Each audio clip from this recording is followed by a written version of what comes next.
Здравейте, драги зрители! В това видео ще ви покажа как да се свържете букса за коаксиален кабел. За целта са ви нужни изкачки, едно макетно ножче и кабел.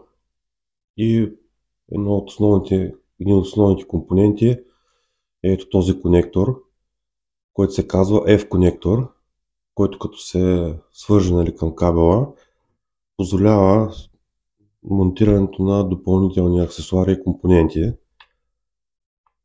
които са с универсална резьба и стават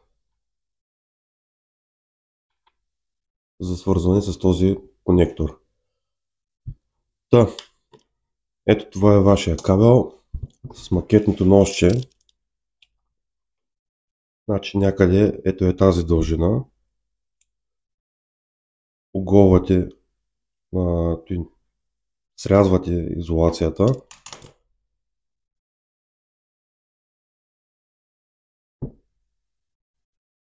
След това кабела, който е вътре,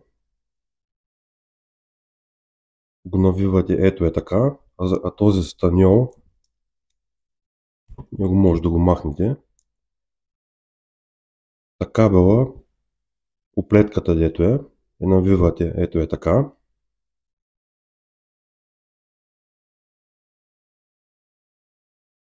След това с секачките отрязвате горе-долу ето е такава дължина.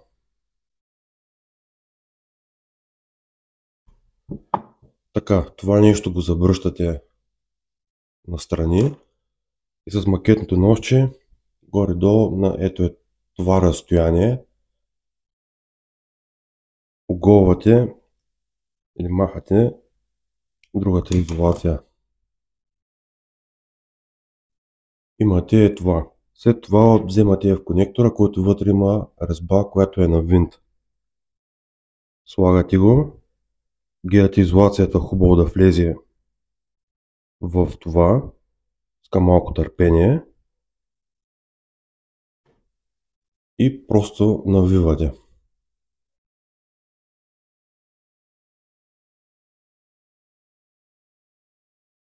До момента, в който ето вижте вътре бялата изолация, която отстранихме преди малко, да е горе-долу да равни с дъното на конектора. Ето това е достатъчно. След това излишъка от този кабел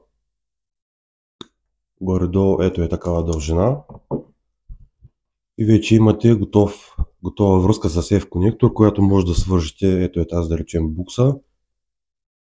Гледате жилото да влезе в тази дупчица. Навивате, стягате хубаво на ръка и ето имате готова букса за извод към телевизор. Това е мъжка. Така, в други случаи може да се използва така наречената муфа. Това се казва муфа. Идеята на муфата е, примерно, ако имате скъсан кабел, да го изнадите или просто някое трасе, което има нужда от удължаване, да се сложи муфа. Нали? Пак е същия принцип. Жилото в малката дупчица. Стягате. Значи тук съм приготвил един друг кабел. Значи представете си, това е другата връзка. Навивате и стягате много хубаво. И ето една прекрасна снатка на кабела. Така, другото, което има като приложение на универсално F конектора,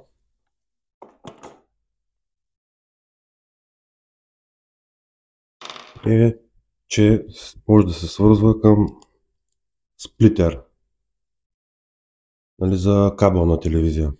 Нали, да речем, това е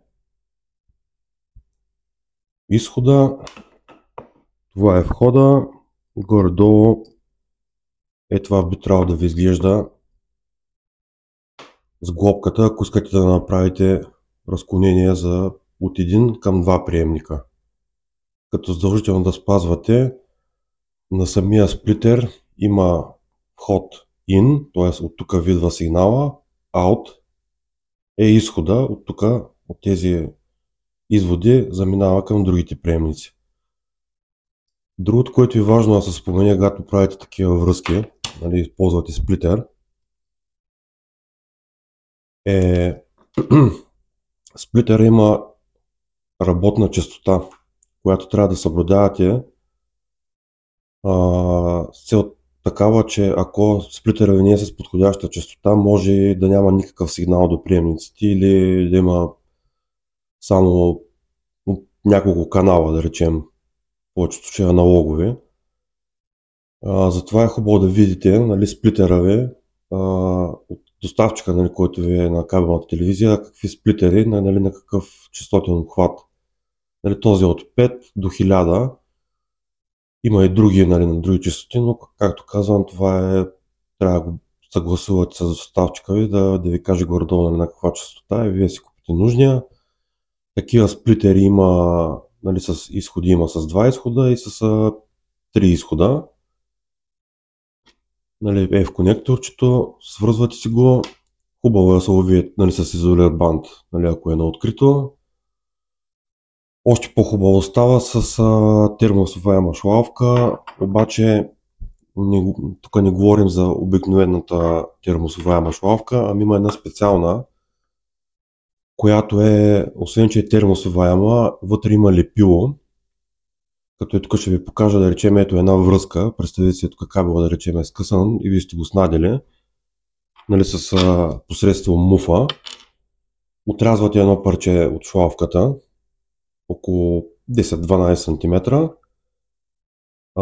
Шлавката вътре, не знам дали се вижда хубаво, това лъскавото е лепило, което като се нагрее това нещо и тази термосваема шлавка се свие, отделно това лепило се разтича вътре, ето тук не знам дали се вижда как се е разтекло, и прави тази цялата връзка херметически затворена, което ще реши, че това нещо дъжд, сняг, порой, няма абсолютно никакъв проблем, нали, за това, че ще влезе вода, това е изцяло защитено от вода, няма да може да проникне вътре и да корозира връзката, да направи окис и, нали, да има смущения в сигнала.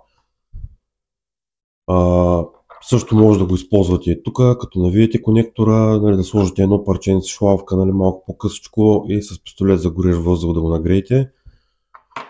Тая термосваема шлавка, нали, отнема малко повече време, защото е много по-дебела, нали, по-така масивна, да се нагрее, да се свие.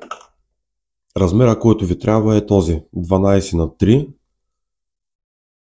По принцип това нещо се продава на около 1,20 м, нали, пръчки.